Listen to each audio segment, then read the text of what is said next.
오늘 다니엘의 불굴의 기도 생활이라는 이 제목의 말씀을 들고 우리가 함께 묵상하는 데 있어서 먼저는 다니엘은 포로로 끌려간 70여 년의 시간 동안 가운데에서 포로기 70년 가운데에 다니엘은 소년의 시기에 포로로 끌려가서 그의 평생에 하나님 앞에 기도하고 나라와 민족을 위하여서 빼앗긴 나라를 위하여서 기도하면서 불굴의 기도 생활을 하였다라고 하는 것입니다. 나중에는 어떻게 되죠?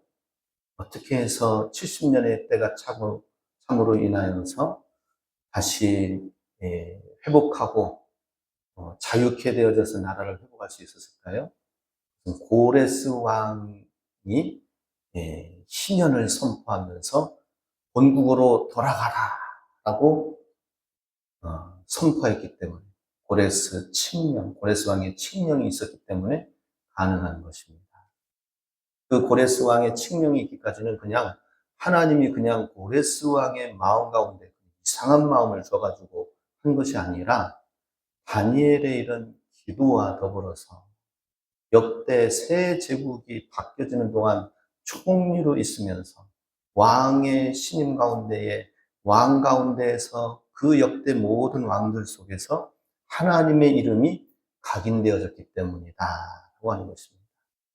그렇게 할 수 있었던 데에는 다니엘의 불굴의 기도 생활이 있었기 때문에 가능했었고 그 기도로 말미암아 이스라엘의 포로에서 70년의 기간 동안 하나님의 때에 하나님이 자유케 광복을 허락하셨다라고 하는 것입니다.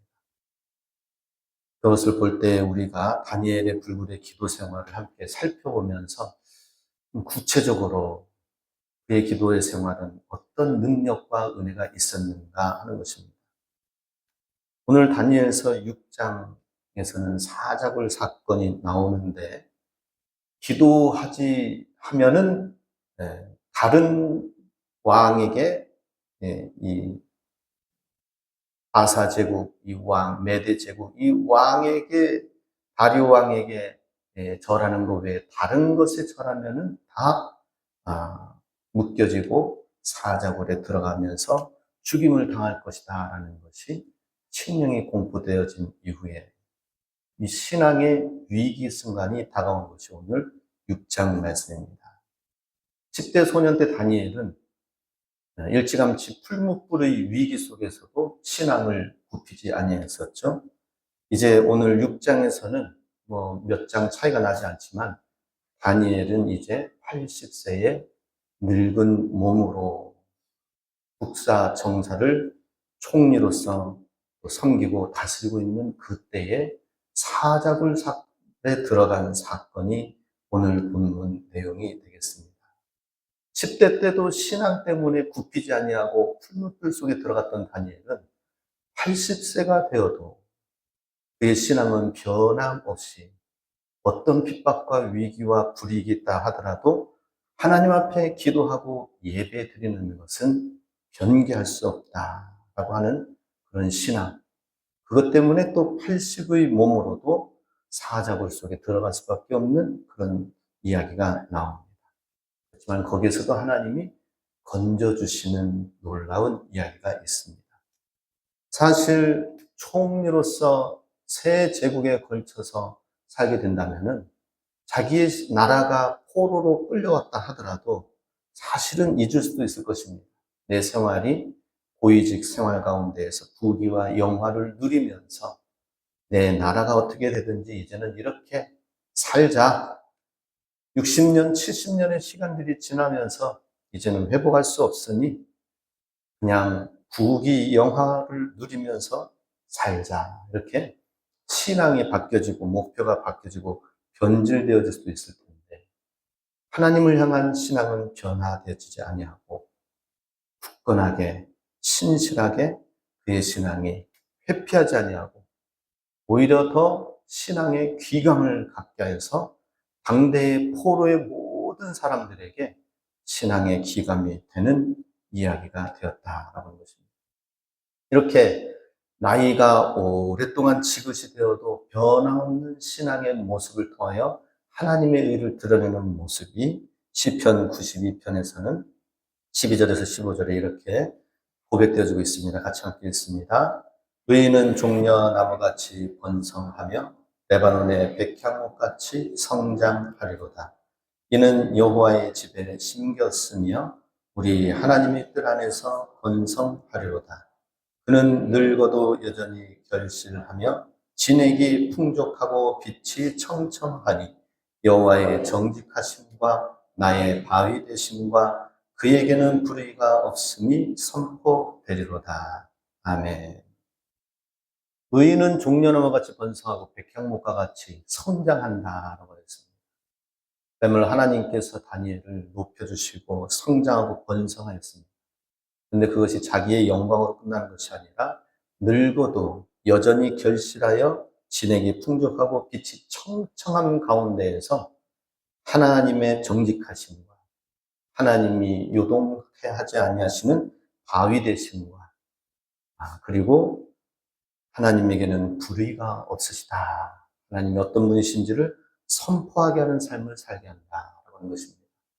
우리 시골은 점점 연세 드신 우리 성도님들로 바뀌어져 가고 있죠.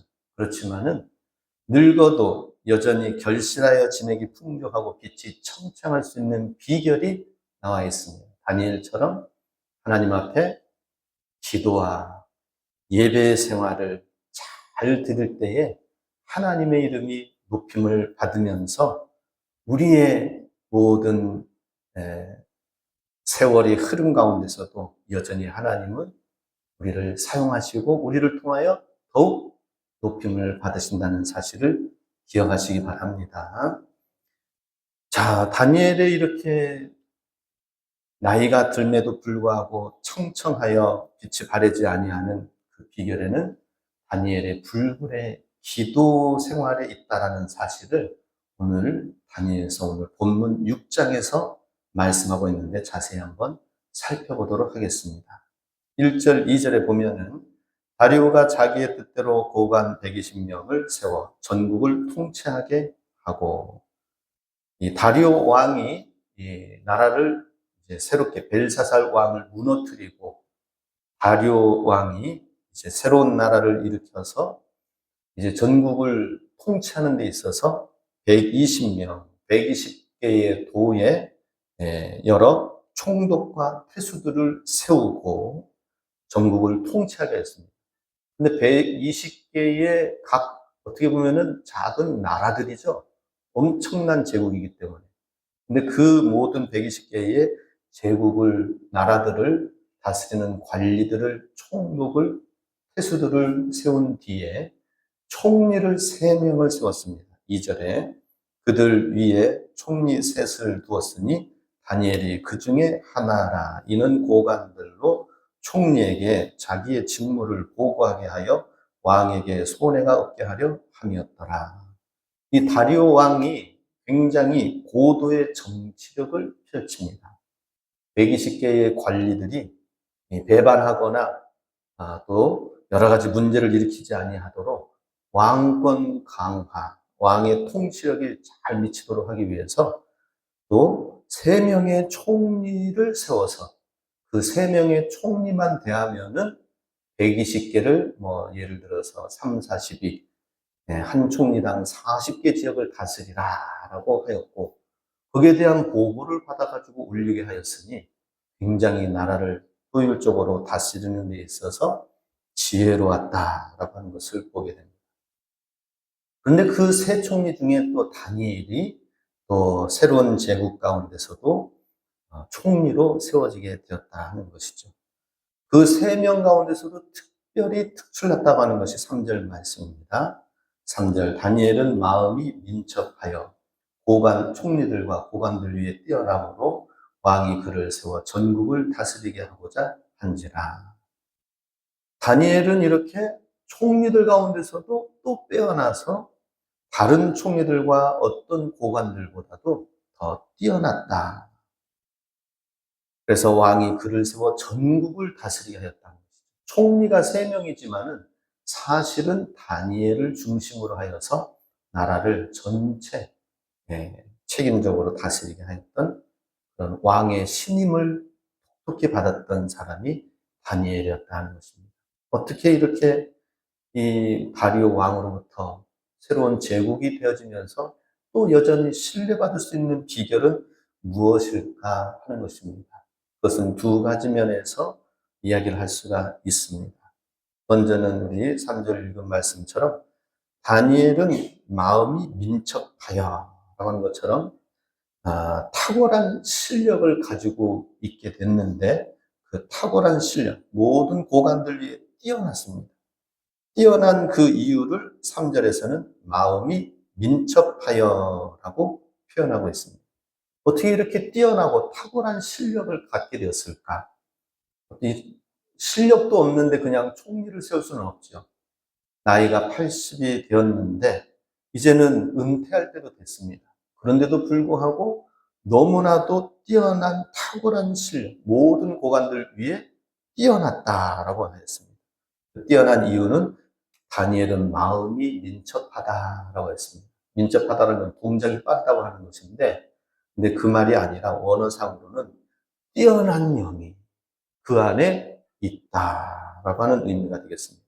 마음이 민첩하다는 것은 다니엘의 그 마음 심령 가운데에 하나님의 뛰어난 영이 그 안에서 역사한다라고 하는 것이죠. 뛰어난 영이 그 안에 있기 때문에 다니엘이 뛰어나고 다니엘이 똑똑하고 다니엘이 지혜로운 것이 아니라 하나님의 뛰어난 영이 그 안에 계시기 때문이다 하는 것이죠. 하나님의 영으로 즉 충만하게 되어졌기 때문에 하나님 앞에서 성실하게 살아가면서 사람이 아니라 하나님 앞에서 성실한 삶을 살다 보니까 제국이 바뀌어도 변함없는 그 충성심의 사람을 다시 부르게 되었다라고 하는 것입니다. 그러니 탁월함은 나 자신을 어떻게 높이고 가꾸고 하는 그 이전에 먼저 하나님의 영으로 충만하고 하나님 앞에서 살고 하나님의 영으로 충만한 삶을 살 때에 하나님이 뛰어나게 하신다. 하나님이 지혜롭게 하신다는 사실을 기억하시기 바랍니다. 또한 다니엘은 깨끗한 도덕성을 가지고 있다고 얘기합니다. 4절 말씀도 읽습니다. 이에 총리들과 고관들이 국사에 대하여 다니엘을 고발할 근거를 찾고자 하였으나 아무 근거, 아무 허물도 찾지 못하였으니 이는 그가 충성되어 아무 그릇됨도 없고 아무 허물도 없음이었더라. 어떻게 이렇게 신뢰할 만한 다리오의 첫 번째 원픽의 사람이 되었는가? 그것은 충성된 사람으로서 도덕적인 깨끗함과 또 정결함이 있었다라는 것이죠. 모든 일을 깨끗하고 도덕적으로 정결하게 하면서 부정부패와 비리와는 상관이 없이 모든 일에 깨끗하게 하였다라는 것입니다. 그런데 이 일을 통하여서 사실은 다니엘이 시기함을 받게 되는 것이죠. 다니엘의 적대자들은 때로는 뇌물도 주고 또 부정부패도 하고 사리사욕도 채워가면서 그러면서 이렇게 하려고 하는데 다니엘은 너무나도 청렴결백한 거예요. 그러다 보니까는 비교가 되어지고 그리고 다니엘이 왕에게는 신뢰함을 받지만은 바로 옆에 있는 동료 총리들 가운데에서는 시기함을 받게 되고 그 무리들 가운데에 공경에 빠지게 되었다라고 하는 것입니다. 그럼에도 불구하고 우리는 어떻게 됩니까? 이 세상 가운데에서 불이익을 당한다 하더라도 깨끗함을 가지고 사는 것이 중요합니다. 때로는 우리가 어떤 이익 앞에, 사리사욕 앞에 마음이 흔들리거나 약해질 수가 있습니다. 그런데 우리는 그것을 내려놓을 수 있어야 됩니다. 부정한 방법, 비리, 이런 부분들에 있어서 절대 깨끗해야 되겠다는 마음을 가지고 살면은 하나님이 계속해서 하나님이 그 사람을 높여주시고 뛰어나게 해주시고 사랑 가운데에 그 사람을 정말 위하고 하나님이 귀하게 여기신다라고 하는 것입니다. 자, 그래서 이 적들이 이제 움직입니다. 움직이는 데 있어서 여러 가지 이 다니엘을 고발하려고 그의 흠잡힐 여러 가지 상황들을 보았지만은 너무나도 빈틈이 없이 깨끗하고 정결한 거예요. 그랬을 때에 이들이 또 대적자들이 고민하고 계책을 세웁니다. 5절에 이제 드디어 나옵니다. 그들이 이르되 이 다니엘은 그 하나님의 율법에서 근거를 찾지 못하면 그를 고발할 수 없으리라 하고, 얼마나 적들이 다니엘을 시기하여서 연구를 하였는지 다니엘은 하나님의 율법의 근거를 찾지 못하면 고발할 거리가 없다라고 하는 것입니다. 즉 하나님의 율법, 다니엘이 섬기고 있는 하나님이 어떤 하나님인가를 딱 연구를 했습니다. 그리고 그가 다니엘이 섬기고 있는 그 하나님의 율법을 보니까 첫 번째, 하나님 외에는 첫 번째, 두 번째, 다른 신을 섬기지 말라라는 얘기가 딱 대전제가 있는 거예요. 거기서 무엇을 생각했습니까? 적들은 이야, 하나님 외에는 절대 굽히지 않는구나. 그렇다면은 다리오 왕을 높이고 그 외에 하나님을 선택하는지 이걸로 시험해야 되겠다라고 합니다. 대적들도 사탄도 교회를 연구하고 그리스도인을 연구하고 사람을 연구합니다. 얼마나 연구해가지고 정말 간교하죠? 율법에서 찾아가지고 다니엘은 하나님의 율법, 하나님을 섬기는 그것으로 다리오 왕 앞에 충성하지 못한 모습을 보여서 제 발에 걸려 넘어지게 하자라고 하니까 얼마나 간교합니까? 이 세상이 얼마나 참 그리스도인들, 하나님을 대적하는 모습들이 얼마나 간교한지 모릅니다. 그러면서 6절에 총리와 고관들이 왕에게 나아갑니다. 아부를 시작합니다. 만수무강하시옵소서. 그러면서 7절에 하는 이야기가 무엇입니까? 나라의 모든 총리와 지사와 총독과 법관과 관원이 의논하기를, 사실은 자기들끼리 의논하였으면서 왕에게 한 법률을 세우며 한 금령을 정하실 것을 구하나이다 하면서 하나의 법률, 금령을 내릴 것을 이야기합니다. 왕이여, 이것은 곧 이제부터 30일 동안에 누구든지 왕 외에 어떤 신에게나 사람에게 무엇을 구하면 사자굴에 던져넣기로 한 것이니이다. 왕이시여 어떻습니까? 지금 나라의 모든 지혜자들과 관리들이 왕권 강화를 위하여서 다리오 왕 외에는 다른 많은 수많은 잡다한 생각들과 마음들을 하나로 일치하여 나갈 수 있도록 한시적으로 30일 동안 다리오 왕 외에 다른 신과 사람에게 무엇을 구하거나 섬기는 모습이 있다면은 사자굴에 넣도록 하는 금령입니다. 왕이시여 어떻게 생각합니까? 라고 했을 때에 다리오 왕이 뭐 30일 동안 이렇게 한다고? 그래, 그런데 나 자신 왕권 강화를 위해서 한다고? 그거 좋지? 도장을 딱 찍습니다. 8절 그런즉 왕이 원하건대 금령을 세우시고 그 조서에 왕의 도장을 찍어 메대와 바사에 고치지 아니하는 규례를 따라 그것을 다시 고치지 못하게 하옵소서 하며, 이에 다리오 왕이 조서에 왕의 도장을 찍어 금령을 내니라. 사탄의 이런 계략은 이제 왕권의 도장과 금령을 통하여서, 조서를 통해서 이제 내려지게 되었습니다. 그리고 이제 우리가 살펴볼 내용은 다니엘은 그러면 이 상황에서 어떻게 했느냐라고 하는 것입니다. 10절 말씀 같이 읽습니다. 다니엘이 이 조서에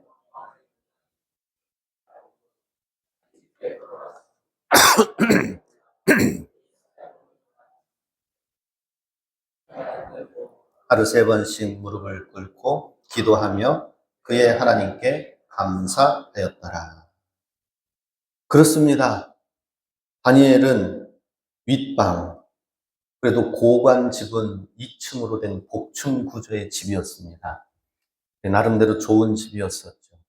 총리의 집의 위층 방은 기도의 실로 다니엘은 기도방으로 삼고 창문을 열었습니다. 여기에서 원어에서는 창문들 복수로 나와 있습니다.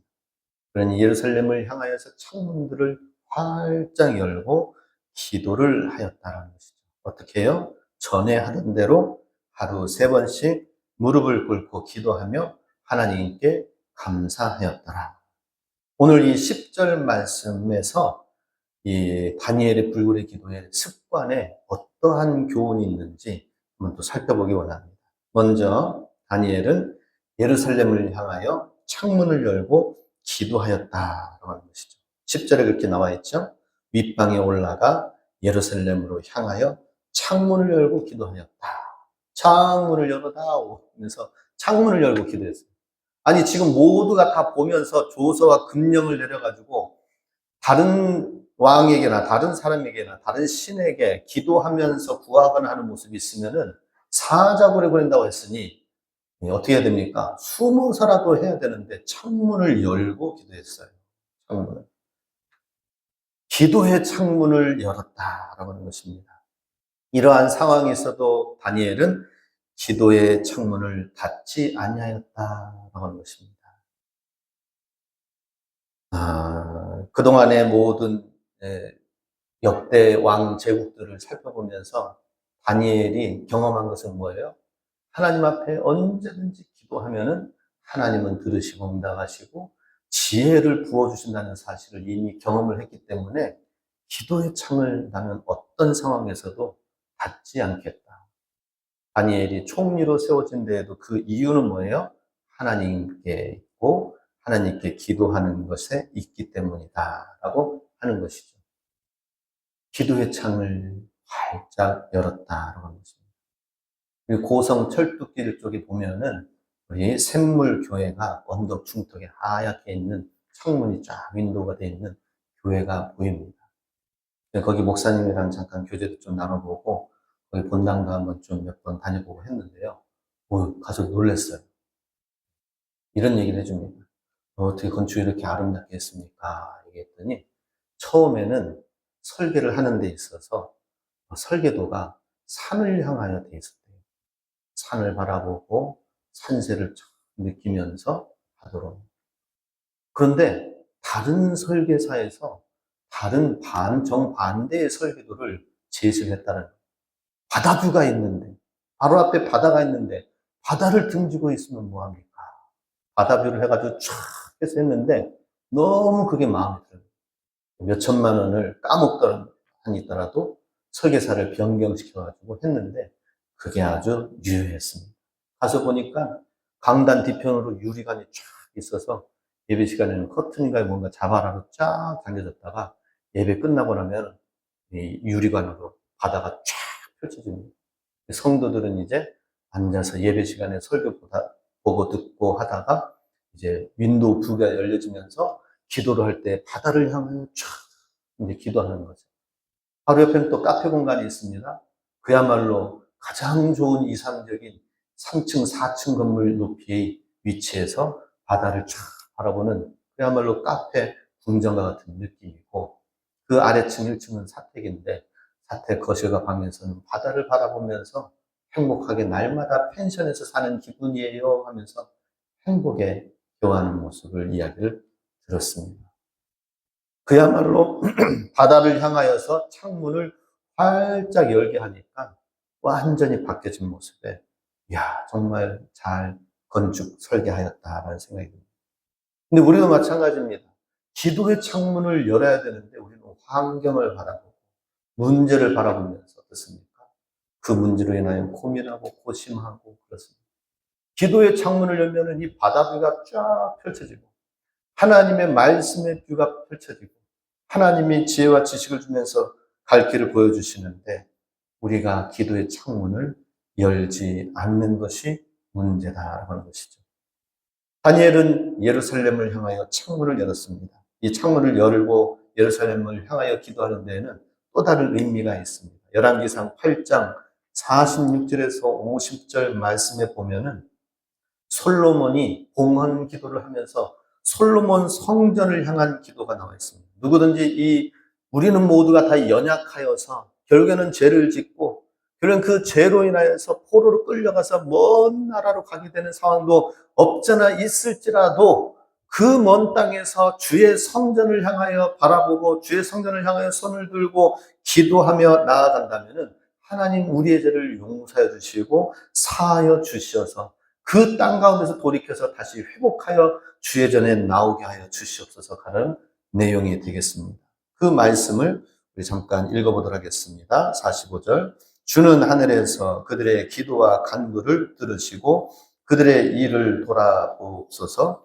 범죄하지 아니하는 사람이 없사오니 그들이 주께 범죄함으로 주께서 그들에게 진노하사 그들을 적국에게 넘기심에 적국이 그들을 사로잡아 원근을 막론하고 적국의 땅으로 끌려간 후에 그들이 사로잡혀간 땅에서 스스로 깨닫고 그 사로잡은 자의 땅에서 돌이켜 주께 간구하기를 우리가 범죄하여 반역을 행하며 악을 지었나이다 하며 자기를 사로잡아간 적국의 땅에서 온 마음과 온 뜻으로 주께 돌아와서 주께서 그들의 조상들에게 주신 땅, 곧 주께서 택하신 성읍과 내가 주의 이름을 위하여 건축한 성전 있는 쪽을 향하여 주께 기도하거든 주는 계신 곳 하늘에서 그들의 기도와 간구를 들으시고 그들의 일을 돌아보시오며 주께 범죄한 백성을 용서하시며 주께 범한 그 모든 허물을 사하시고 그들을 사로잡아간 자 앞에서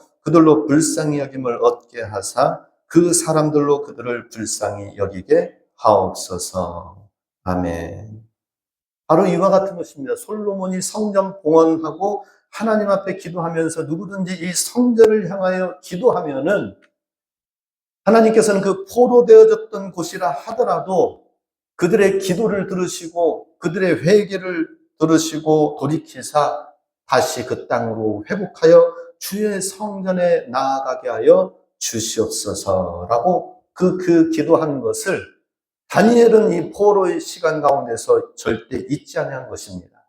내가 이렇게 기도하면 솔로몬의 그 기도처럼 주의 예루살렘 성전을 향하여 기도하면 하나님께서 반드시 들으시고 응답하실 것이라는 것을 믿고 불굴의 기도를 드렸던 것입니다. 그래서 예루살렘 성전을 향하여 창문을 열고 기도를 하였다라고 하는 것입니다.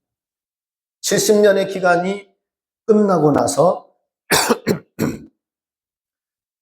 그리고 다시 회복되어지는 약속은 있었지만 에스겔 선지자에 의해서 그러나 에스겔 선지자가 이야기합니다.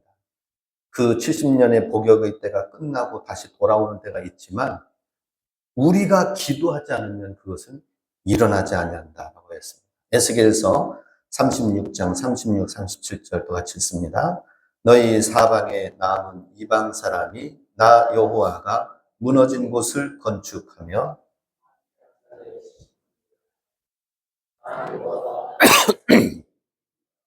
주 여호와께서 이같이 말씀하셨느니라. 그래도 이스라엘 족속이 이같이 자기들에게 이루어 주기를 내게 구하여야 할지라 내가 그들의 수요를 양떼같이 많아지게 하되. 36절에서 무너진 것을 건축하게 하겠다고 말씀하셨습니다. 황폐한 자리에서 다시 돌이켜서 회복시켜 줄 것을 말씀하시고 37절에서는 그러나 자기에게 이렇게 이루어 주기를 내게 간구하고 기도할 때에 하나님이 그렇게 하시겠다라고 하셨습니다.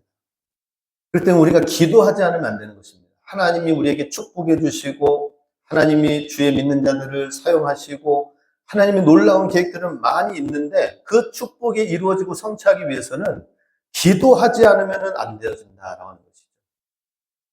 그래서 다니엘은 철저히 이것을 믿었습니다. 그리고 그 자리에 앉아서 무릎을 꿇고 기도한 것이죠. 하나님 앞에 창문을 열고 무릎 꿇고 기도하여서 더 간절히 기도했습니다. 애굽의 이 다니엘이 총리로서 있으면서 포로로 가운데 있지만은 그 땅을 돌이킬 수 있는 놀라운 비결을 깨닫고 내가 여기서 기도하면 하나님이 응답해 주신 것이라는 사실을 믿었던 것입니다. 그래서 두 번째 다니엘의 불굴의 기도의 특징은 전에 하던 대로 하루 3번씩 기도하였다라고 하는 것입니다. 10절 말씀 그 후반절에 보면은 창문을 열고 어떻게 했다고요? 전에 하던 대로 하루 3번씩 무릎을 꿇고 기도하며 하나님께 감사하였더라. 예전에 하던 대로 그대로 하루 3번씩 무릎을 꿇고 기도하였다. 어떤가요? 전에 하던 대로 습관적으로. 타성에 젖었다는 그런 의미가 아니죠. 예전에 했던 그대로 지금 조서와 금령이 있다 하더라도 예전 했던 그대로 그 습관과 생활 양식, 기도의 생활 양식을 바꾸지 아니하고 기도의 습관의 생활에 충실하였다라고 하는 것입니다.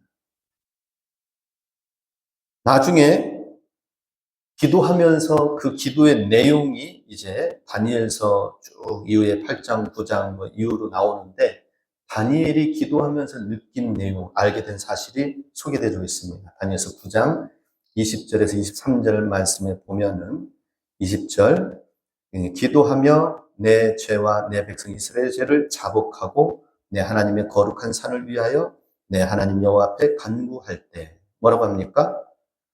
나의 죄와 이스라엘 백성을 위하여서 대신 간구하면서 기도하면서 이 포로를 문제를 놓고 기도하고 21절에 내가 기도할 때에 이전 환상 중에 본 그 사람 가브리엘 천사가 빨리 날아서 저녁 제사 드릴 때의 즈음에 내게 이르더니 하루에 3번 기도했죠. 아침, 정오, 저녁. 근데 이렇게 꾸준히 반복적으로 규칙적으로 기도하다가 저녁 제사, 저녁에 기도하며 나아갈 때에 그때 가브리엘 천사가 와서 빠르게 날아와서 이야기했다는 것입니다. 22절 내게 가르치며 말하되 다니엘아 내가 이제 내게 지혜와 총명을 주려고 왔느니라. 어떻습니까? 지혜와 총명이 다니엘에게서 스스로 배워서 난 것이 아니라 하나님께 기도하면서 하나님이 주신 지혜와 총명이었고요. 23절 곧 내가 기도를 시작할 즈음에 명령이 내렸으므로 이제 내게 알리러 왔느니라. 기도를 시작할 즈음에 명령이 내려서 그 명령 받고 지금 이제 도착해서 말한다라고 하는 것입니다. 그러니 다니엘이 기도하면 그 기도하는 그 시작할 때에 하나님께서 가브리엘 천사에게 명령하여 지혜와 명철을 그에게 부어주라라고 하는 것이죠. 그래서 그 말씀, 그 명령을 받고 또 빨리 와서 다니엘에게 지혜를, 그때 필요한 지혜를 주십니다라고 하는 것입니다. 그러니 얼마나 참 놀랍습니까? 습관적으로 기도하지만 늘 항상 똑같은 기도가 아니라 어떤 기도라고 하는 것이죠? 내가 지금 기도하면은 주님께서 나의 이 기도를 들으시고 천사를 보내셔서 응답하여 가브리엘 천사를 보내셔서 말씀하시고 가르치시고 지혜를 주신다라고 하는 것입니다. 그럼 우리도 이런 생각을 갖고 기도해야 될 것입니다. 늘 반복되어지는 기도 생활이 아니라 내가 지금 아침에 기도한 것, 정오에 기도한 것, 저녁에 기도한 것, 그 모든 것 가운데서 하나님이 그 기도를 들으시고 그것이 쌓여져서 그 기도에 하나님이 응답하셔서 바로 천사를 보내시고 역사해 주신다라고 하는 것입니다.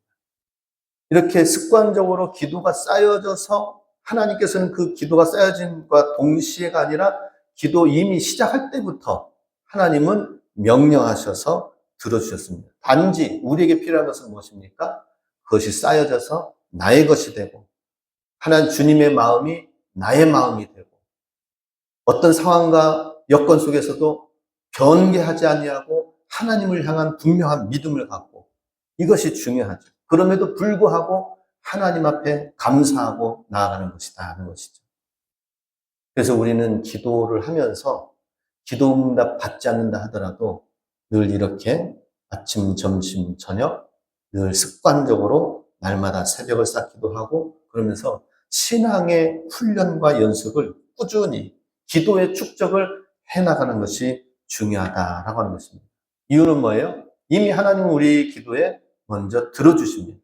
근데 그 기도 들어주시는 그 음성을 듣고 천사가 날아오지만 그러나 나에게 들려줄 때에 나의 믿음을 새롭게 하고 나의 믿음을 견고하게 하고 나를 하나님께서 더 그 기도를 받는데 합당한 사람이 되게 하신다는 것입니다. 하나님은 우리의 기도에 축복해 주시기 위해서 축복을 막 쌓아놓고 부어주시기 해가지고 바로 응답해 주시려고 하시는데 내가 어때요?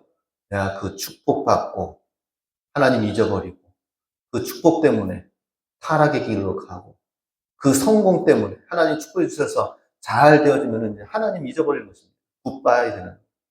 그럼 어떻게 되는 거예요? 한참 돌아오는 것입니다. 하나님 없는 삶을 살다가 나중에 뒤늦게서야 돌아와서 주님 앞에 깨닫고 회개해서 이제서야 뭘 하려고 하면 그 지나갔던 시간들이 얼마나 안타깝습니까? 그렇게 되지 않도록 하기 위해서 하나님께서는 날마다 우리를 기도 훈련 가운데 있게 하시고요. 마지막 다니엘의 기도의 특성, 그것은 감사에 축적된 기도를 드렸다라고 하는 것입니다. 10절 마지막 부분에 보면은 하루 3번 무릎을 꿇고 기도하며 그의 하나님께 감사하였다라고 하는 것입니다. 감사하였다. 예전대로 그대로 기도하되 그 기도의 내용에는 감사의 기도가 빠뜨려지지 않았습니다. 지금 상황이 바뀌어지지 않냐고 제국이 지금 바뀌어져서 또 다른 제국이 되어졌는데도 불구하고 응답은 이루어지지 않습니다. 그럼에도 불구하고 여전히 하나님 앞에 기도하면서 주님 감사합니다. 예루살렘 성전을 향하여 내가 창문을 열고 또 기도하겠습니다. 주님께서 바로 포로의 때에서 다시 돌이키고 약속하신 말씀대로 주의 약속하신 땅에 옮겨서 주의 성전에서 다시 예배드릴 그날을 주님께서 허락해 줄 줄 믿습니다 했는데 제국이 또 바뀌어도 응답되어지지 않습니다. 그래도 여전히 전에 하던 대로 하나님께 감사로 나아간 것이죠. 결국에는 그렇게 쌓여지면서 하나님의 이름을 높이면서 하나님의 역사심을 나타날 때에 고레스 왕이 어떻습니까? 주님을 믿는 하나님을 믿는 사람들 하나님이 정말 살아계시는구나 것을 역대 왕들이 알게 되는 거예요. 그리고 이스라엘을 풀어주라, 돌아가라라고 칙령을 내리게 되는 것입니다. 이런 감사의 기도의 제목, 감사의 내용은 그냥 내가 하나님 감사합니다 해서 되는 것이 아니라 신앙의 이런 원칙과 기준을 해야 되는 것입니다. 전에 하던 대로 신앙의 원칙과 기도, 원칙, 기준을 잘 둬야 되는 것입니다. 우리 믿는 그리스도인들의 신앙의 원칙과 기준은 무엇이 됩니까? 예수님께서 이 땅에 오셨을 때에 우리에게 주시고자 하시는 것이 뭐예요? 임마누엘이죠. 하나님이 우리와 함께 하시도록 하는 것. 예수님 믿으면서 점점 더 하나님과 함께하는 삶을 살아야 되는데 예수님 믿으면 믿을수록 그냥 기도하여서 응답받고 축복받는 것만 하는 것이 이것이 하나님의 뜻은 아닙니다. 예수 믿으면서 어떻습니까? 임마누엘의 은혜가 있어야 되는 것입니다. 하나님이 함께 하시고 하나님과 모든 것을 상의하고 하나님과 모든 것을 공유하고 주님을 위하여 사는 것. 그리고 코람데오의 정신. 늘 하나님 앞에서 내가 살아가겠다. 하나님이 내게 주신 표대를 향하여 달려가겠다라는 것입니다. 삶의 이런 기준을 놓고 기도하며 나아갈 때에 임마누엘, 코람데오의 이 정신을 가지고 기도하며 나아가면 어떻게 되겠습니까? 하나님께서 그 삶 속에 응답이 지금 이루어지지 않는다 하더라도 감사가 있게 하신다라고 하는 것입니다. 소신 있는 삶을 살게 되는 것입니다. 하나님께서 나의 죄를 무죄라고 하면 주님은 나를 무죄의 삶으로 돌이켜 주신다라고 하는 분명한 믿음을 갖고 사자굴에 들어간다 하더라도 어떻습니까? 나의 신앙이 하나님 앞에서 바로 서 있기 때문에 사자굴에 들어간다 하더라도 문제가 되지 않습니다. 감사함으로 들어갔을 거예요. 감사의 삶으로 기도를 마무리한 것을 보게 됩니다. 우리 다니엘의 불굴의 기도가 있었기 때문에 하나님께 쓰임받았고요. 그 불굴의 기도가 있었기 때문에 포로에서 하나님이 응답하여 그 기도를 사용하신 줄 믿으시기 바랍니다. 오늘날도 우리가 이제 대한민국은 압제의 땅에서 80년이 지나고 자유 대한민국을 살고 있습니다. 우리가 무엇을 위해서 기도해야 될 것입니까? 하나님의 나라는 아직 임하지 않았습니다. 하나님의 나라는 온전하게 우리 땅 가운데 세워지지 않았습니다. 그것을 놓고 우리는 기도해야 될 것입니다. 삶의 대전제는 무엇입니까? 삶의 원칙 기준은 하나님의 나라를 이 땅 가운데 하나님이 다스리고 통치하는 것이 이 땅 가운데 세워지도록 하기 위해서 우리는 창문을 열고 기도해야 될 것입니다. 그래야 할 때 하나님께서 다니엘처럼 귀하게 사용하시고 우리 삶 가운데 이런 불굴의 기도를 통하여서 하나님은 우리 시대에 주님의 교회, 우리 삼봉교회를 또 우리 모든 성도님들을 존귀하게 사용하시고 승리케 해줄 줄 믿습니다. 이 여름에 불굴의 기도로 하나님께 영광 돌리시길 주의 이름으로 축복합니다.